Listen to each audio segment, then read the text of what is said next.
Созопол е градът, където можеш да си купиш прясна риба и да я предложиш на туристите в ресторанта или да си я приготвиш вкъщи.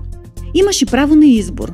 Или отиваш направо на кея и чакаш риболовния кораб с улова за деня, или посещаваш някои от рибните магазини, които тук са най-добрите у нас.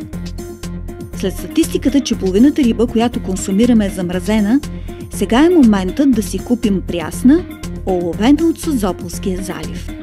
Изборът е голям – кефал, лефер, калкан, меджит, черноморска акула, попчета, сафрит, миди и скариди. В модерните магазини всеки клиент получава консултация за вида на всяка риба и съвет как да си я приготви у дома. Най-хубавата риба за мен е лефера, калкана, барбуна също е много хубав, сафрида е хубав, но това са най-хубавите. Миджита не е познат, но също е много хубав, пържен. Страшно хубава риба е. С много малко кости, има само един гръбнак и за деца също е препоръчан. Лека риба е. В Созопол казват, че е грехота опитен рибар да не нагости свой близък гост с лефер на скара. Тези рибки са като пирани, когато се съберат на стада, унищожават 3 пъти повече риба, отколкото изяждат.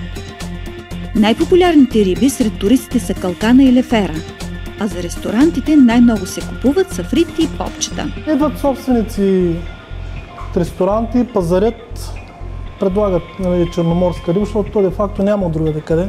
Ние изкупуваме почти всичко от рибарите и от възможно откъдето може да се изкара и от рекетата и от това е.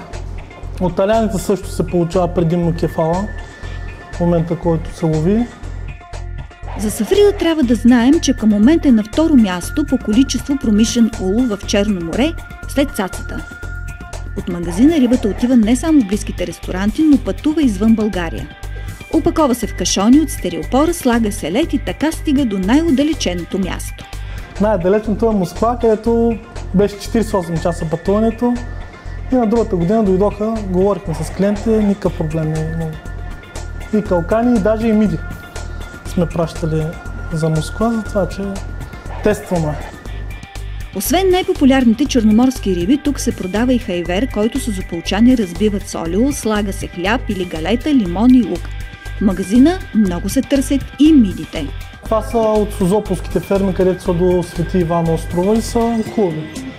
Не са на добро място са, защото имаме още една ферма в Созопол, но тези са страхотни. Консумацията на риба у нас трябва да се насърчава заради безспорните хранителни качества. Рибата е богат източник на минерални вещества и омега-3 масни киселини.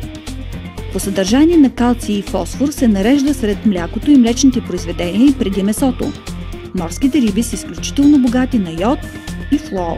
Рибата я обичат хората и имаме постоянни клиенти от София, от Пловдив, дори когато тръгват от София, звъни и вика каква риба има, такава, да, приготви ми толкова от едната изчистиме, идвам след 3 часа или след 4 часа, минава, взима и заминава. Статистиката показва, че България е на последно място по консумация на риба в Европа с само 5 кг годишно на човек от населението.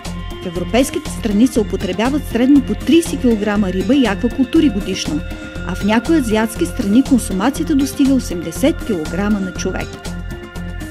Рибното ястие трябва да присъства на трапезата ви поне един път седмично.